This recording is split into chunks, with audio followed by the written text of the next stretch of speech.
Buenas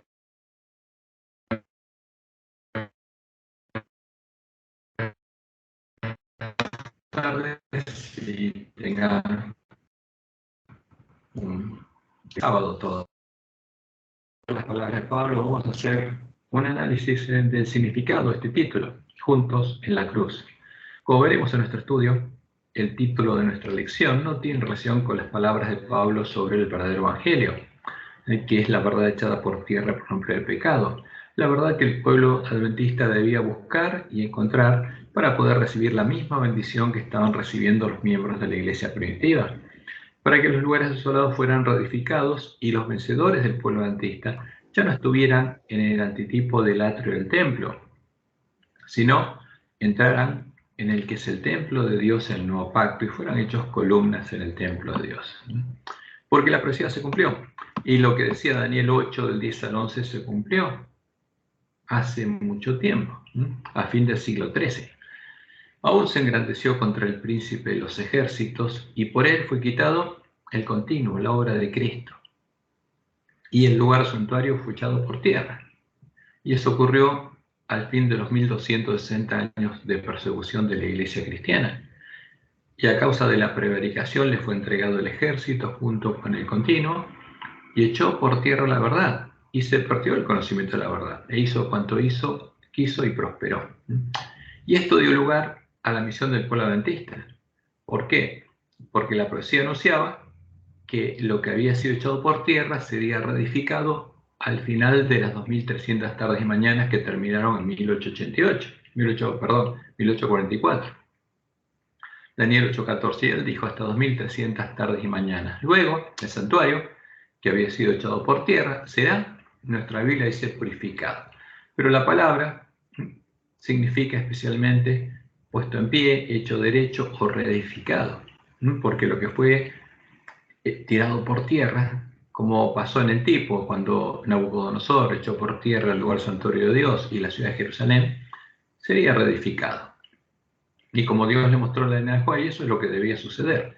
Primeros Escritos, página 65. El Papa hizo una brecha en la santa ley de Dios, pero vi que había llegado ya plenamente el tiempo en que esta brecha tiene que ser reparada por el pueblo de Dios. Y ese es el primer trabajo que Dios le dio al pueblo adventista. Y entonces los lugares asolados han de ser reedificados. O sea, sería reedificado el lugar santuario de Dios en el tiempo del nuevo pacto. Y el pueblo adventista tendría la fe de la iglesia primitiva. Por eso Jesús le anuncia a su pueblo, especialmente a las vírgenes que salieron a recibir el esposo, al que venciere, yo lo haré columna en el templo de mi Dios. O sea, el vencedor del pueblo de la iglesia remanente sería una columna del templo de Dios, sería parte del templo de Dios. Y nunca más saldrá de allí. Y escribiré sobre él el nombre de mi Dios y el nombre de la ciudad de mi Dios, la nueva Jerusalén, la cual desciende del cielo de mi Dios y mi nombre nuevo. Y lo interesante es que como Dios lo anunció al pueblo adventista, porque Apocalipsis 10 y 11 contiene las instrucciones para el pueblo adventista, solo los vencedores, que en el tiempo de la última generación han sido hechos columnas en el templo de Dios, serán confesados por Jesús como parte de su esposa, en las bodas. Y en cambio, ninguno de los adventistas y de los cónyuges que se encuentren fuera del templo de Dios, juntos en el altar, juntos en la cruz, como dice el título de nuestra lección, serán confesados por Jesús como parte de su esposa, como parte de la iglesia triunfante, la Nueva Jerusalén. Y por eso es importante que notemos la diferencia entre el Evangelio verdadero y lo que dice el título de nuestra lección.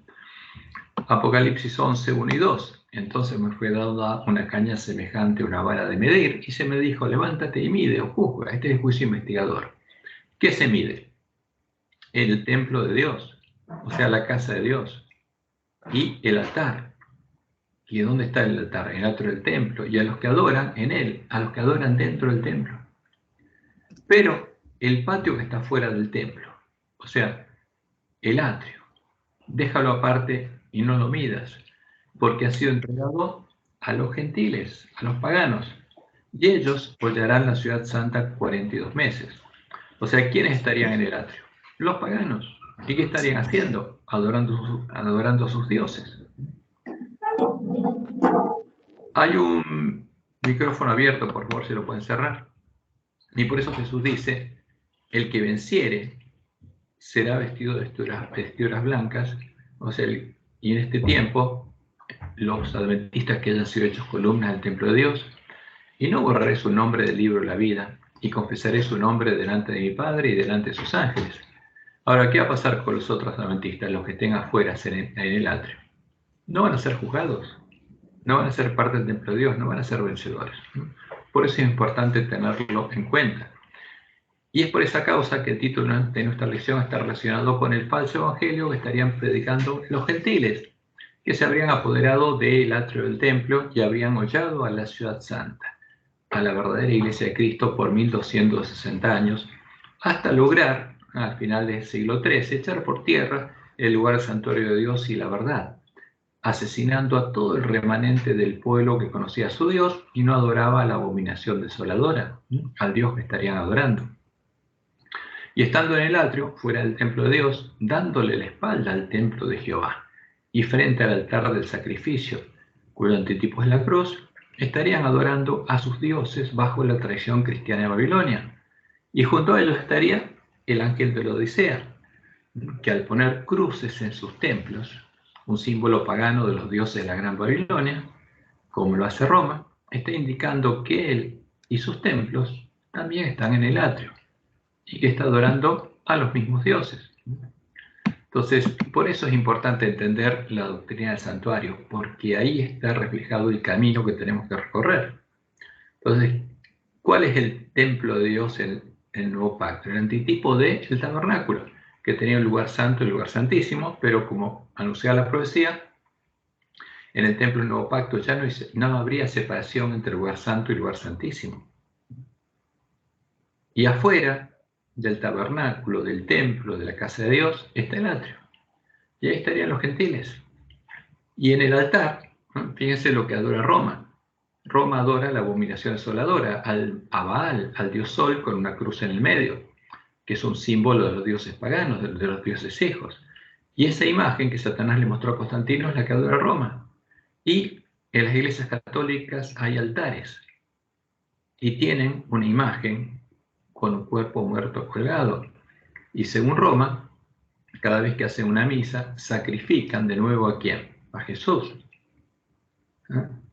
Y esa es la abominación desoladora, como Jesús dijo, el cuerpo muerto. Eso no es Jesús. Jesús está a la diestra del trono de Dios. Y ahí mismo estaría el pueblo adventista. Fíjense que nuestros himnos nos ponen frente a una cruz y con el sol atrás. Esas son las imágenes que aparecen en nuestros himnos. Y estaríamos adorando a lo mismo, como lo anunció la profecía, y dándole la espalda al templo de Jehová, postrándonos hacia el oriente, como Dios lo anunció en la profecía de Ezequiel 8, 16. Y me llevó al atrio, fíjense, al atrio del templo, de adentro de la casa de Jehová, y aquí, junto a la entrada del templo de Jehová, entre la entrada del altar, con 25 varones, sus espaldas vueltas al templo de Jehová. O sea, ¿dónde estaban? Aquí, aquí. ¿Y para dónde están mirando? Para el oriente, porque tenían la espalda al templo de Jehová. Y sus rostros hacia el oriente, y adoraban ¿a quién? Al sol, al dios de Babilonia, a Baal, postrándose hacia el oriente. Y eso estaría ocurriendo en el tiempo de prueba y sellamiento de la última generación, como Dios lo anunció en Ezequiel 9. Y la gloria del Dios de Israel se elevó de encima del querubín sobre el cual había estado al umbral de la casa, y llamó Jehová al varón vestido de lino que tenía a su cintura el tintero de escribano, y le dijo Jehová, pasa por en medio de la ciudad, por en medio de Jerusalén, ¿no? Porque esto pasaría en medio de la iglesia remanente, no en Babilonia.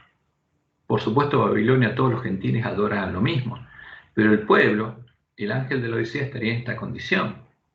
Y ponles una señal en la frente a los hombres que gimen y que claman a causa de todas las abominaciones que se hacen en medio de ella, en medio de la iglesia remanente. Vamos a ver cómo Dios le mostró en el juez. Y a los otros dijo yo, oyéndolo yo, pasad por la ciudad en pos de él y matad.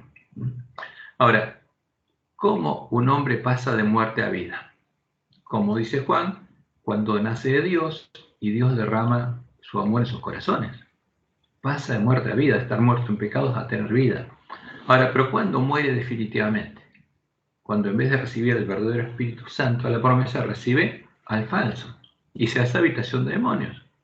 Por eso matar, como dice la profecía, significa hacerlos parte de su habitación, porque estos 6 varones que van detrás de Jesús, el que sella, ¿quiénes son? Símbolos de espíritus de demonios. Y los que atrapan a los adventistas, como Dios les mostró en la la visión del zarandeo, los hacen parte de la sinagoga de Satanás.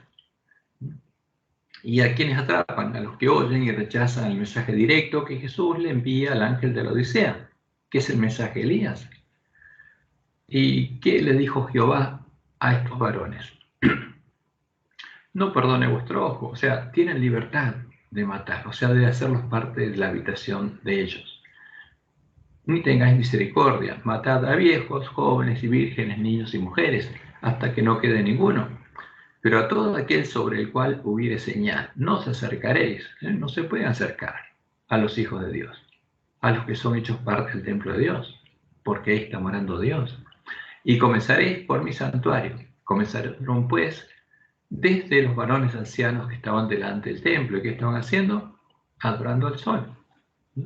Y como Dios le mostró claramente en el juez, eso estaría pasando en la iglesia adventista. Dice ella, notemos con cuidado este punto. Aquellos que reciben la marca pura de la verdad que el Espíritu Santo estampó en ellos son los que se angustian y lloran por todas las abominaciones que se cometen. ¿Dónde? En Jerusalén, en la iglesia. Porque Jerusalén es un tipo de la iglesia remanente. Y en la revista Herald del 23 de septiembre de 1873 ella escribió, especialmente en la obra final de la iglesia, en el tiempo de sellamiento de los 144.000. Fíjense de dónde, en la iglesia, pues son adventistas los 144.000. De los 144.000 que permanecerán sin mancha ante el trono de Dios, sentirán más profundamente los errores del pueblo elegido de Dios. O sea, el ángel de la Odisea va a abrir los ojos. Todas las vírgenes van a ser despertadas. Y van a tener que decidir. Y por eso cuando el ángel de la Odisea, las vírgenes dormidas, fueran despertadas por el clamor de medianoche, oirían, como dice la profecía, a sus espaldas, porque estarían mirando hacia el oriente.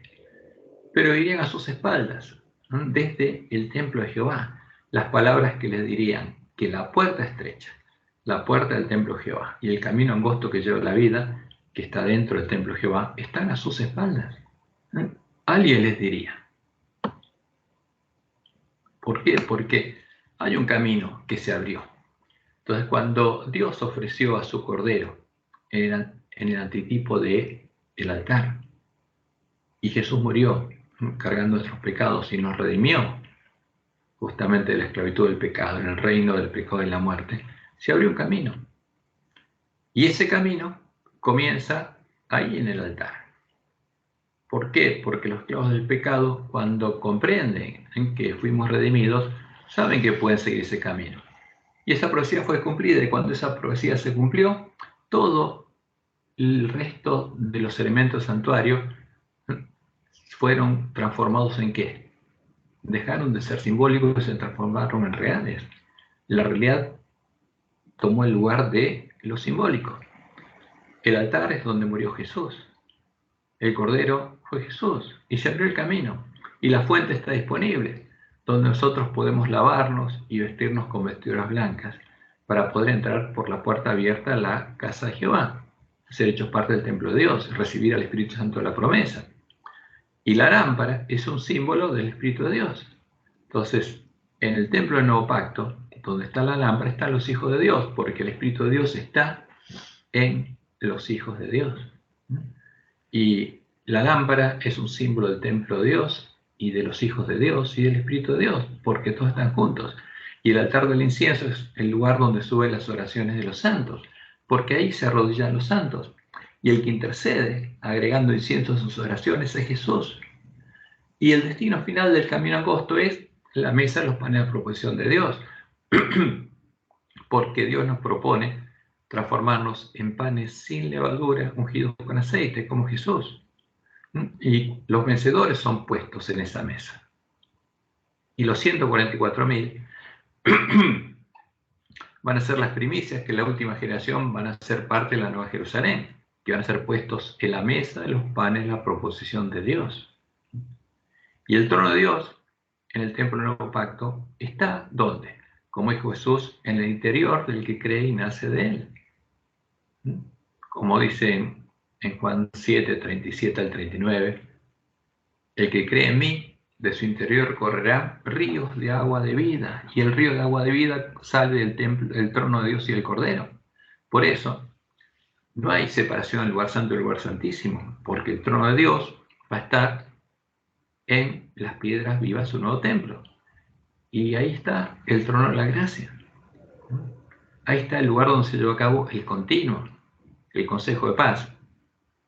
Y dentro del arca hay símbolos que no tienen sentido en el cielo, sino tienen sentido en la obra que Dios haría en el templo nuevo pacto. ¿Por qué queda ahí? Están las dos tablas de la ley de Dios, ¿no? Que Dios prometió escribir ¿dónde? En nuestra mente y en nuestro corazón. Está el maná que descendió del cielo. ¿Es un símbolo de quién? De Jesús. Por nosotros tenemos que comer la cena de Pascua y tenemos que comer el cordero para llegar a ser como el cordero. Y está la vara de Aarón que reverdeció con el poder de Dios, símbolo del poder que estaría actuando en sus hijos en el tiempo del nuevo pacto. Como dice Pablo en Efesios 1, o sea, el poder que levantó de los muertos a Cristo Jesús es el mismo poder que estaría actuando en nosotros. Entonces, lo que Satanás quiere impedir es que veamos ese camino y encontremos la puerta abierta y que recuperemos el conocimiento de la verdad para que no se produzca el revivimiento de la piedad de la iglesia primitiva y no vuelva a haber hijos de Dios. Pero no podría impedirlo, porque la promesa de Jehová es que moraríamos de vuelta en Sion. Y esa promesa la encontramos en Isaías 30, 19 al 23. Y ahí Jehová nos dice ciertamente, el pueblo morará en Sion, en Jerusalén. O sea, en el monte Sión y en la Jerusalén que está sobre el monte Sión. Nunca más llorarás. El que tiene misericordia se apiadará de ti. Al oír la voz de tu clamor, te responderá.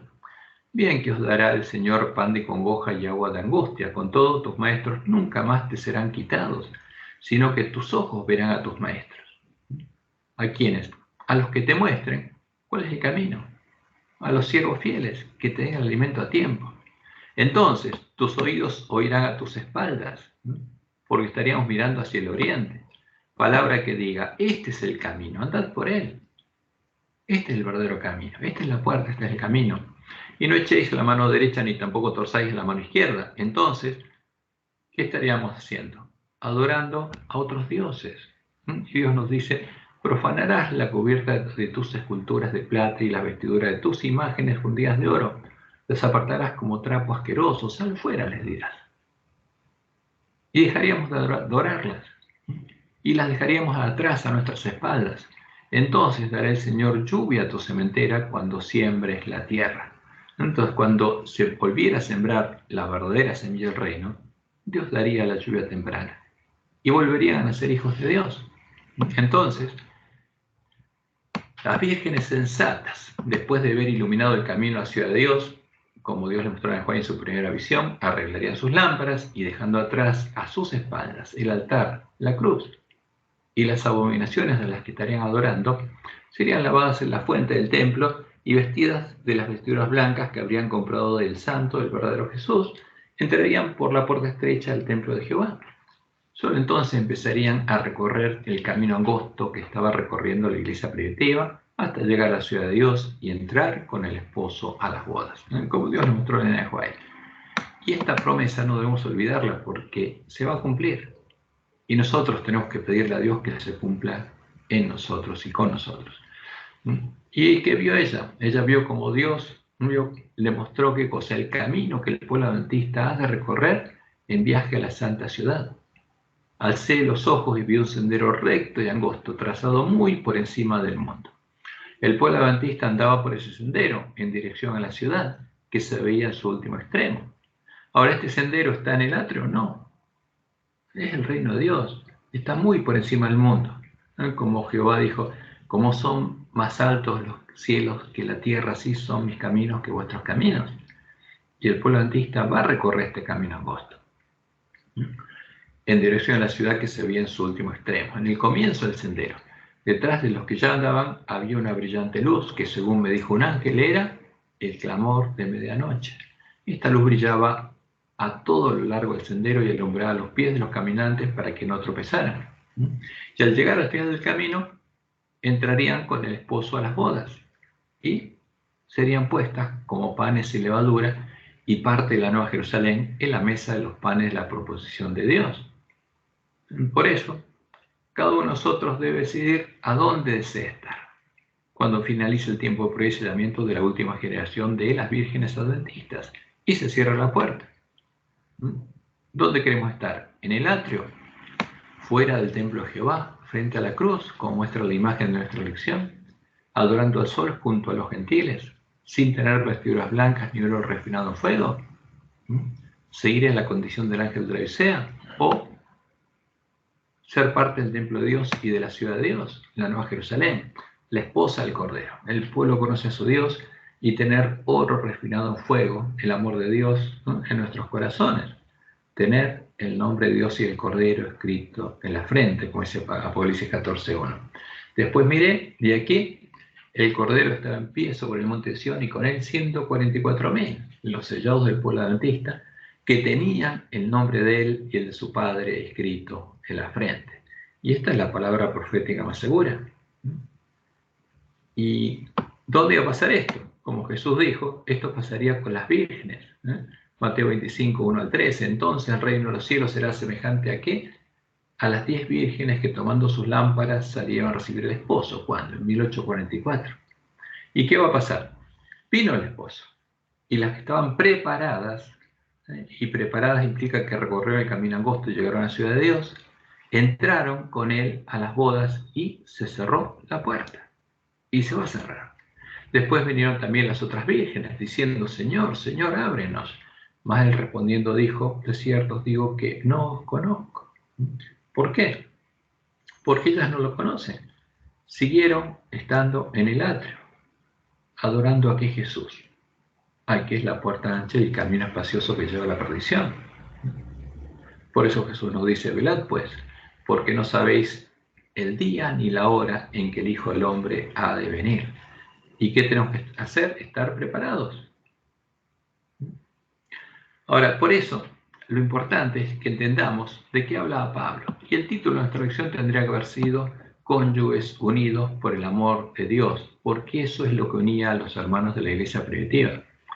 Después de haber sido redimidos con la sangre del Cordero, de haber entrado en el lugar del santuario de Dios, de haber nacido de Dios y de que Dios empezara a derramar su amor en sus corazones, escribiendo su ley en sus mentes y en sus corazones, para que su gloria volviera a verse en ellos, la esposa por la que el esposo había dado su vida, los miembros de la iglesia primitiva, habían empezado a andar en amor, estaban unidos en amor, estaban unidos por el amor de Dios, que es el vínculo perfecto. Entonces, Jesús, ¿cómo está unido a nosotros? Con el amor de Dios. Porque Él claramente dijo, como el Padre me ha amado, sí también yo os he amado, con el amor de Dios. Y dice, permaneced en mi amor. Y nos dio un mandamiento nuevo, que nos amemos unos a otros como Él nos amó, con el amor de Dios. Y en esto conocerán todos que sois mis discípulos, si tuvieres amor los unos con los otros. Ahora, ¿cómo tendríamos el amor de Dios? Justamente Jesús nos redimió para que eso fuera una realidad. Como leemos en Juan 17, 25 y 26, al final de su oración intercesora, Jesús dijo, Padre justo, el mundo no te ha conocido, pero yo te he conocido. Y estos han conocido que tú me enviaste. Y les he dado a conocer tu nombre. O sea, ¿cómo? Con su vida. Porque Él tenía el nombre de Dios escrito en la frente, su carácter y el carácter de Dios. Y lo daré a conocer aún, para que el amor con que me has amado esté en ellos. O sea, ¿para qué hizo todo Jesús? Para que el amor de Dios que estaba en Él esté en nosotros, y yo en ellos, para que seamos parte del templo del nuevo pacto. Y ese testimonio de los pioneros de la iglesia primitiva, los primitivos cristianos, como Juan, en 1 Juan 3, 1 y 14 dice lo siguiente, Mirad cuál amor nos ha dado el Padre, ya nos dio su amor, para que seamos llamados hijos de Dios, sus hijos. Por esto el mundo no nos conoce, porque no le conoció a Él. Y termina diciendo, nosotros sabemos que hemos pasado de muerte a vida, en que amamos a los hermanos. ¿Quién tiene vida? El que tiene el amor de Dios, que él tiene la ley de Dios escrita en la mente y el corazón. El que no ama a su hermano permanece muerto, todavía sigue muerto. Y Pablo dice en Romanos 5, 1 y 5, justificados pues por la fe, tenemos paz para con Dios por medio de nuestro Señor Jesucristo, porque también tenemos entrada por la fe esta gracia en la cual no estamos firmes, y nos gloriamos en la esperanza de la gloria de Dios, de tener el nombre de Dios escrito en la frente, de tener la ley de Dios escrita en la mente y el corazón, de reflejar la gloria de Dios. Y la esperanza, dice, no avergüenza, porque el amor de Dios, el amor que tenía Jesús, ha sido derramado en nuestros corazones por el Espíritu Santo que nos fue dado. Y en 1 Corintios 12, 25, 26, Pablo habla cuál es el fruto. Para que no haya desavenencia en el cuerpo, sino que los miembros todos se preocupen los unos por los otros. O sea, cuando Dios derrama su amor en nuestro corazón, ¿qué pasa con nosotros? Dejamos el egoísmo, dejamos de preocuparnos por nosotros y nos empezamos a preocupar los unos por los otros. De manera que si un miembro padece, todos los miembros se duelen con él. Hay un vínculo afectivo, hay amor. Y si un miembro recibe honra, todos los miembros con él se gozan. O sea, los sentimientos de una persona la siente la persona que la ama. Hay un vínculo afectivo. Y si un miembro padece, todos los miembros se duelen con él. Y si un miembro recibe honra, todos los miembros con él se gozan. Eso es lo que produce estar unidos ¿a quién? A la vida verdadera, tener el verdadero amor en el corazón y haber pasado de muerte a vida.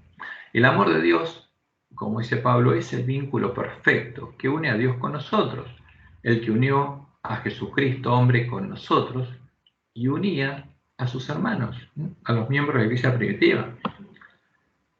Y en Efesios 5, 1 y 2, lo leímos la semana pasada, que dice Pablo, sed pues imitadores de Dios como hijos amados, porque los hijos imitan a sus padres, para ser como sus padres, y andad en amor. Y nos da un ejemplo. ¿Cuál es el ejemplo? Jesús. Como también Cristo nos amó y se entregó a sí mismo por nosotros. Ahora, andar en amor como Jesús es la ofrenda y el sacrificio a Dios en olor fragante. Eso es lo que Dios quiere. Misericordia quiero y no sacrificio. Entonces, los hijos de Dios andan en el amor de Dios, porque aman.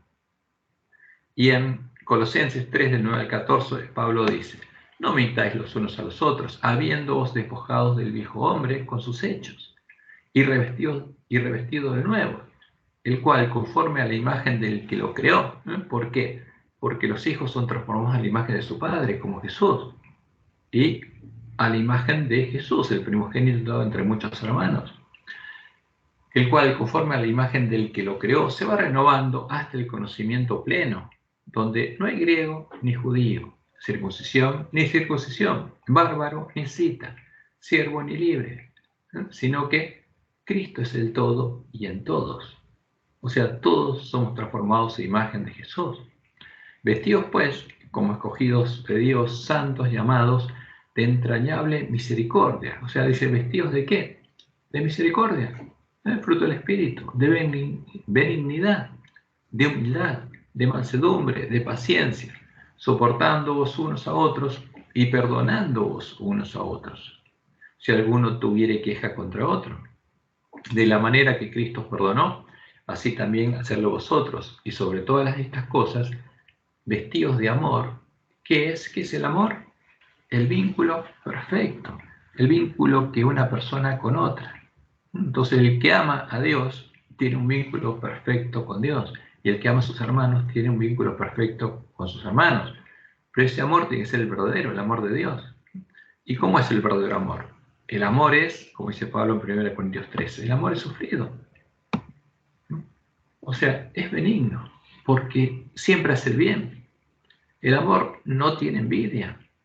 El amor no es jactancioso, no se envanece, no hace nada indebido, no busca lo suyo, no se irrita, no se enoja, no guarda rencor, no se goza de la injusticia, más se goza de la verdad. Todo lo sufre, todo lo cree, todo lo espera, todo lo soporta. Y el amor nunca deja de ser. El verdadero amor nunca deja de ser. Por eso, las palabras de Pablo en Efesios 5, 21 al 33 deben entenderse en este contexto. Pablo dirigía sus palabras a ¿quiénes? A los hijos de Dios, que estaban empezando a tener el amor de Dios en sus corazones, y a las esposas y a los esposos que habían nacido de Dios. Les hablaba a los verdaderos cristianos, a los miembros de la iglesia primitiva. ¿Y qué dice Efesios 5:21? Someteos unos a otros, ¿cómo? En el temor de Dios.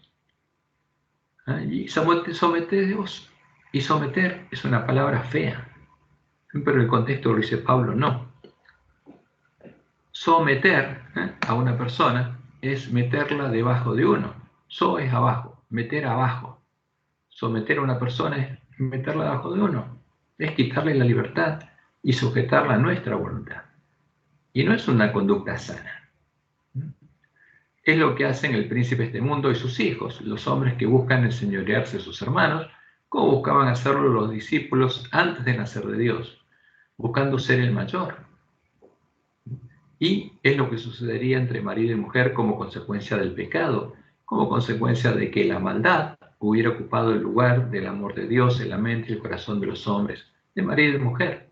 Génesis 3:16, lo que Dios le dice a Eva que pasaría como consecuencia de que Adán había conocido la ciencia del bien y el mal. A la mujer dijo, multiplicaré en gran manera los dolores en tus preñeces. Con dolor darás a luz a tus hijos, a los hijos. Y tu deseo será para tu marido, y él se enseñoreará de ti. ¿Qué va a pasar? Se va a enseñorear. ¿Y ese es el fruto de qué? Del pecado. O sea, los hombres que someten a sus mujeres, ¿es fruto de qué? Del pecado. Y eso es lo que Dios le dijo a Eva. Jesús vino a redimirnos de la esclavitud del pecado, para que esto pudiera cambiar, para que sus hermanos pudieran ser como Él, el primogénito entre muchos hijos de Dios, para que fueran servidores de sus hermanos y ya no buscaran más enseñorearse de ellos. Y esto es lo que le dijo a los discípulos, y lo leemos en Mateo 20, 25 al 28. Entonces Jesús, llamándolos, dijo, después de oír que se peleaban por quién sería el mayor, los gobernantes de las naciones se enseñorean de ellas. Y en nuestro tiempo, en nuestro país, acá en Argentina, hay una pelea para ver quién se va a enseñorear de nosotros. ¿Quién va a ser el próximo cuerno del dragón? Porque los reyes de la tierra, los presidentes están simbolizados en Apocalipsis por los cuernos del dragón. Sabéis que los gobernantes de las naciones se enseñorean de ellas, y los que son grandes ejercen sobre ellas potestad. ¿Y qué le dijo Jesús a los discípulos? Más entre vosotros no será así. O sea, no va a haber eso. No va a haber una pirámide de poder y el que está arriba va a enseñorearse de los de abajo. No, el reino de Dios no es así. Entre vosotros no será así, sino que el que quiera hacerse grande entre vosotros será vuestro servidor, y el que quiera ser el primero entre vosotros será vuestro siervo, como el Hijo del Hombre. ¿Qué les dijo? Ustedes van a ser como yo. Como el Hijo del Hombre no vino para ser servido, sino para servir y para dar su vida en rescate por muchos. O sea, como el siervo va a ser como su Señor, como Jesús le dijo en Mateo 10, basta al siervo ser como su Señor.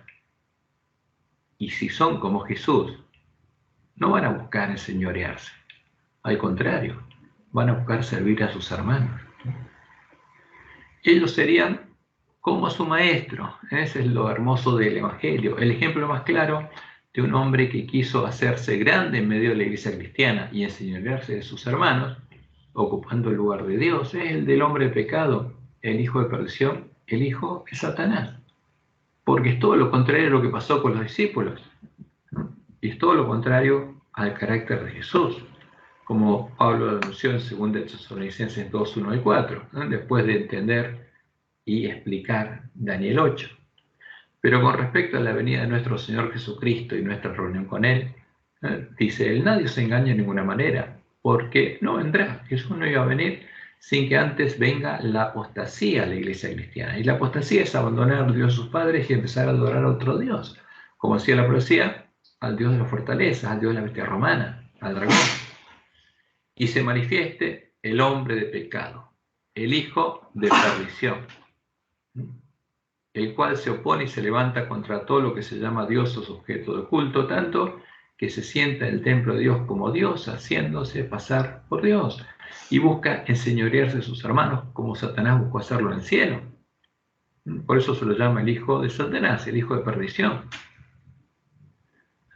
Y justamente en la iglesia cristiana tendría que pasar todo lo contrario. Por eso Pablo dice, someteos unos a otros. O sea, ningún cristiano sometía a su hermano, se sometía a sí mismo a los otros. Se ponía como siervo a los otros.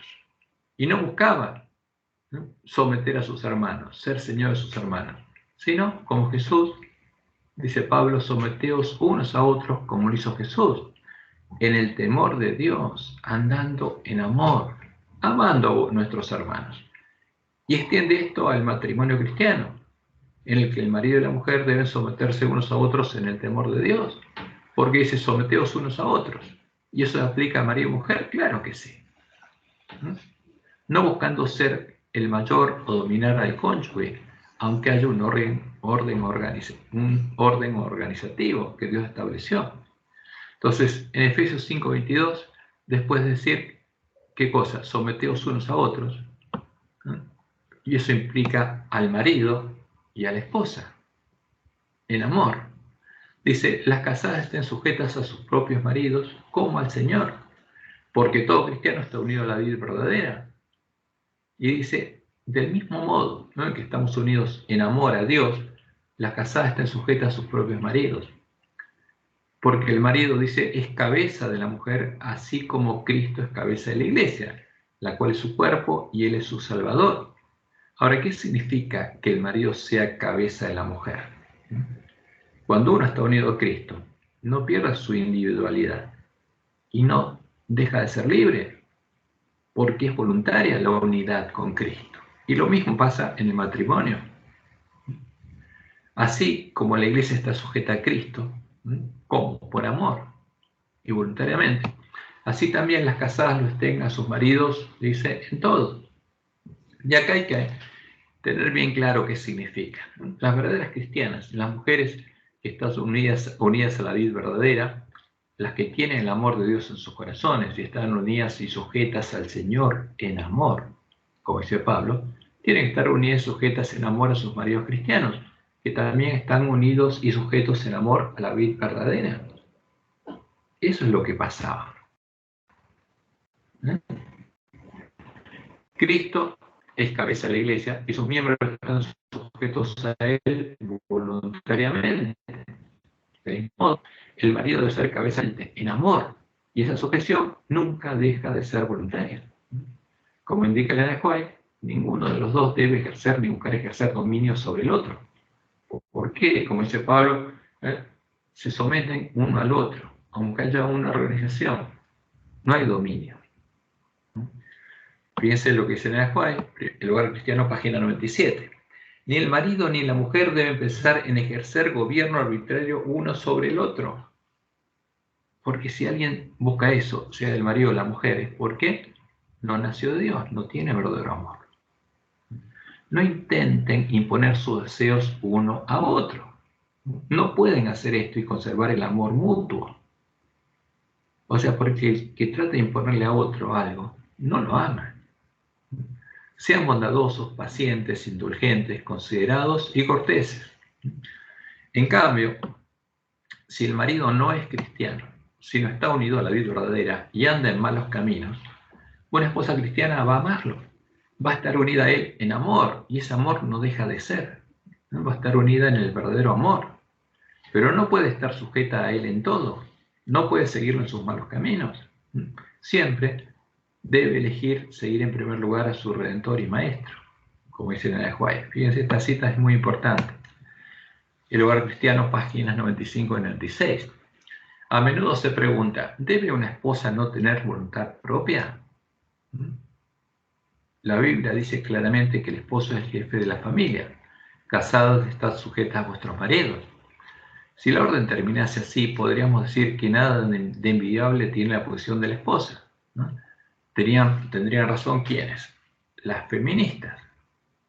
Muchos maridos, dice, no leen más allá de estar sujetas, pero debemos leer la conclusión de la orden, que es cómo conviene al Señor.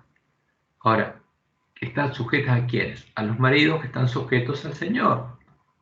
Eso es lo que conviene. Dios requiere que la esposa recuerde siempre el temor y la gloria de Dios. La sumisión completa que debe hacer es al Señor Jesucristo, quien la compró como hija suya con el precio infinito de su vida. Uno hay que supera al marido para la esposa, es su redentor. Y la sumisión que debe rendir a su esposo debe ser, según Dios lo indicó, como conviene al Señor. Entonces, si el esposo está sujeto, ¿a quién? A Dios, a Jesús. Y la esposa va a estar sujeta a Él, porque de ese modo está sujeta a Dios, a Jesús. Pero si el marido no está sujeto a Dios, Pablo no está diciéndole a una esposa que esté sujeta a un marido que no está sujeto a Dios, pero sí que lo ame. Pero cuando el marido no anda de acuerdo al camino que Dios le dio a indicar hacer a su esposa, ella no puede andar ese camino. Además, un marido que no nació de Dios, tenga o no tenga el nombre cristiano, por ejemplo el caso nuestro, sea o no sea adventista el séptimo día, es probable que quiera someter a su esposa, porque no tiene un buen tesoro en su corazón, no tiene el amor de Dios en su corazón, y esto es visible. Y lo mismo puede pasar con la esposa, que quiera someter a su esposo. Pero en este caso, como le indica la White, tal persona no puede pretender ser cabeza de su esposa, ¿no? Y es clara ella. El Hogar Cristiano, página 96. Si el marido es tosco, rudo, turbulento, egoísta, duro e intolerante, no diga nunca que el marido es la cabeza de la esposa y que ella debe sometérsele en todo. Porque Pablo está hablando de ¿quién? A los hijos de Dios. Porque él no es el Señor, no es el marido en el verdadero significado del término. Entonces, cuidado. Esto hay que tenerlo con mucho cuidado. La esposa no es una sierva del esposo, no está sometida al esposo. Es una persona libre que está unida a él por amor. Una verdadera cristiana está unida a él por amor.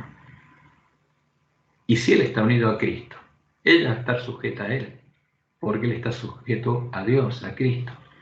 Pero si no, ella tiene una responsabilidad de estar sujeta primero a Dios antes que a su marido.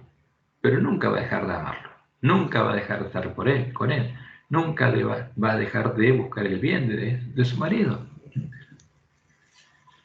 Ahora, pero estas cosas que pasan con las personas que no nacen de Dios, nunca suceden con un verdadero cristiano, uno que nació de Dios y está unido a la vida verdadera.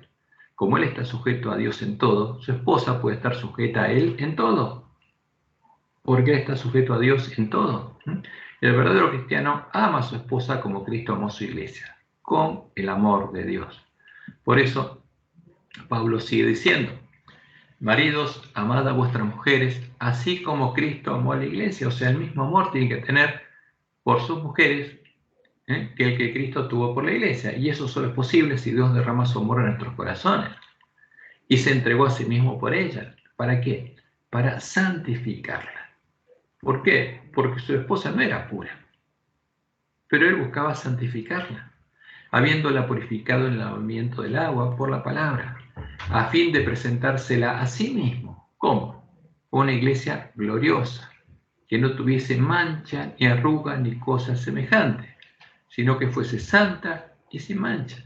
Pues es el símbolo de la mesa de los panes de la proposición, panes sin levadura, porque esa es la iglesia triunfante, esa es la esposa del Cordero. Ahora, ¿podemos llegar a amar a nuestras esposas y esposos como Cristo amó su iglesia? Sí, podemos, si el amor de Dios es derramado por Él en nuestros corazones. Si no, no. Pablo toma las palabras, al hablar de este modo, Pablo toma las palabras del anuncio y la profecía de Isaías 62, 1 y 5, en las que el esposo había anunciado lo que haría por su esposa, por Jerusalén. Y fíjese, cuando leemos esto, ¿qué encontramos? Por amor de Sión no callaré, y por amor de Jerusalén no descansaré, porque Jehová amaba a su pueblo, aunque su pueblo no lo amara, hasta que salga como resplandor su justicia. O sea, la profecía se va a cumplir, y su salvación se encienda como una antorcha. Entonces verán las gentes tu justicia, y todos los reyes tu gloria. O sea, porque la gloria de Jehová estaría en su iglesia, y su iglesia sería justa. Y te será puesto un nombre nuevo que la boca de Jehová nombrará. Y serás corona de gloria en la mano de Jehová, y diadema de reino en la mano del Dios tuyo. Nunca más te llamarán desamparada, ni tu tierra se dirá más desolada, sino que será llamada Efsibá, mi deleite, y tu tierra Beula, desposada. ¿Por qué? Porque el amor de Jehová estará en ti. Fíjense, ¿por qué se vería la justicia y su salvación y la gloria de Jerusalén, de su pueblo? Y tendría un nombre nuevo, y sería corona de gloria. Porque el amor de Jehová estaría en ella, en sus hijos, en nosotros, ¿no? Porque seríamos restaurados a la imagen de Dios. Lo que perdió el pueblo de Dios, lo que perdieron Adán y Eva, lo volvería a tener el pueblo de Dios. El amor de Jehová estará en ti, y tu tierra será desposada. Y el primer hombre en que esto se cumplió fue en Jesús, y después en sus hermanos. Pues como el joven se desposa con la virgen, se desposarán contigo tus hijos, y como el gozo del esposo con la esposa, así se gozará contigo el Dios tuyo. Y esta es la profecía que estaba cumpliendo. Y al relacionarlo con la profecía de Isaías, Pablo nos indica, primero, quién es el verdadero esposo, quién es el santo, el verdadero Jesús. Como dice Isaías 47:4, nuestro Redentor, Jehová de los ejércitos es su nombre, el Santo de Israel. E Isaías 54:5, porque tu marido es tu hacedor. ¿Quién es el marido? Es Jehová, porque en 6 días hizo Jehová los cielos y la tierra. Tu marido es tu hacedor. Jehová de los ejércitos es su nombre, él se hizo hombre para redimirte. Y tu redentor, por eso tu marido es Jehová, y él es tu redentor, el Santo de Israel. Dios de toda la tierra será llamado. Y al hacer esta relación, Pablo nos dice quién es el esposo. ¿Quién es Jesús? Es Jehová, nuestro creador, el Dios de Israel, el único Dios verdadero. Y además nos indica que Él se entregó a sí mismo por su iglesia para redimirla, santificarla, lavarla con agua pura, a fin de presentársela a sí mismo, una iglesia gloriosa, que refleje su gloria, la gloria de Jehová, porque el amor de Jehová está en ella. Y sin mancha, ni arruga, ni cosa semejante, santa y sin mancha, repite, como los panes de la mesa de la proposición de Dios a su pueblo, como Adán y Eva antes de conocer la ciencia del bien y el mal. Y el amor de Jehová, el amor de Jesús, es el que unía a la iglesia, a la esposa con el esposo, con Jehová, como él lo había anunciado en la profecía, y sería el amor de los verdaderos cristianos a sus esposas y el amor de las verdaderas cristianas a sus esposos, porque es recíproco, porque estarían unidos como Cristo estaría unido con su iglesia. Y Pablo sigue diciendo, así también los maridos deben amar a sus mujeres como a sus mismos cuerpos. El que ama a su mujer, a sí mismo se ama, porque nadie aborreció jamás a su propia carne, sino que la sustenta y la cuida. ¿Qué hace el verdadero cristiano? Sustenta y cuida a su esposa, como también Cristo a la iglesia, porque somos miembros de su cuerpo, de su carne y de sus huesos.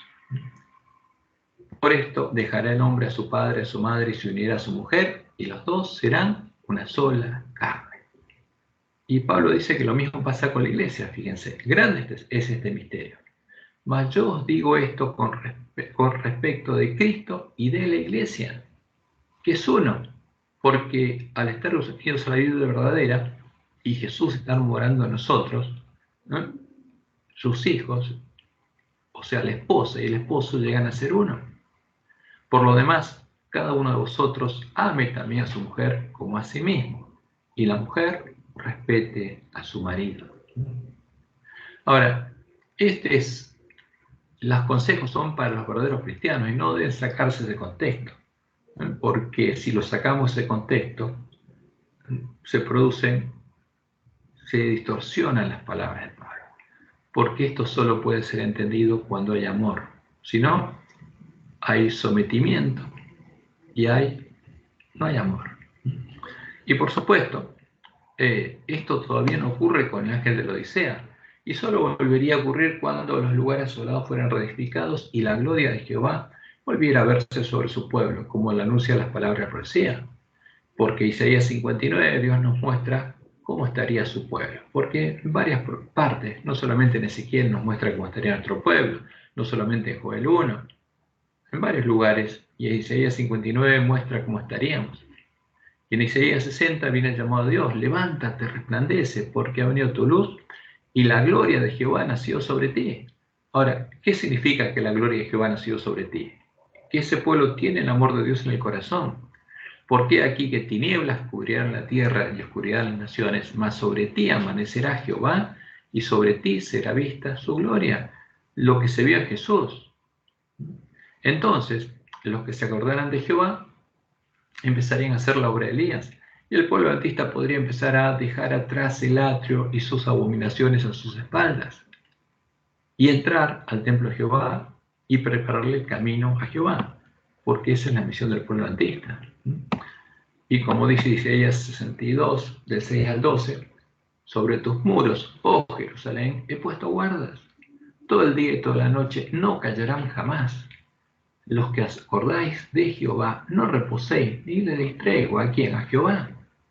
¿Eh? Los que conocen las palabras de sus promesas, no le den tregua, hasta que restablezca Jerusalén y la ponga por alabanza en la tierra, hasta que haya una iglesia triunfante, que tenga el amor de Dios en el corazón, que tenga el nombre de Dios escrito en la frente. Y ahí vienen las palabras de Dios: pasad, pasad por las puertas, barred el camino al pueblo. Esta es la obra de Elías, la obra de Juan el Bautista, la obra que tienen que hacer los siervos fieles. Allanad, allanad la calzada, quitad las piedras, alzad pendón a los pueblos. He aquí que Jehová hizo ir hasta lo último de la tierra. Decid a la hija de Sión: he aquí viene tu Salvador, y aquí su recompensa con él, y delante de él su obra. Porque antes de venir, su esposa tiene que estar preparada, y les llamarán como pueblo santo, redimidos de Jehová. Y a ti te llamarán ciudad deseada, no desamparada. Y esa es la promesa. Y por supuesto que es la palabra profética más segura. Y ahí va a haber cónyuges unidos por el amor de Jehová, una verdadera luz en el mundo. Y solo de ese modo podríamos amar a nuestros cónyuges, los maridos y las mujeres, como Jesús nos amó, con el amor de Dios, y preparar el camino a la segunda venida de Jesús, cumpliendo nuestra misión.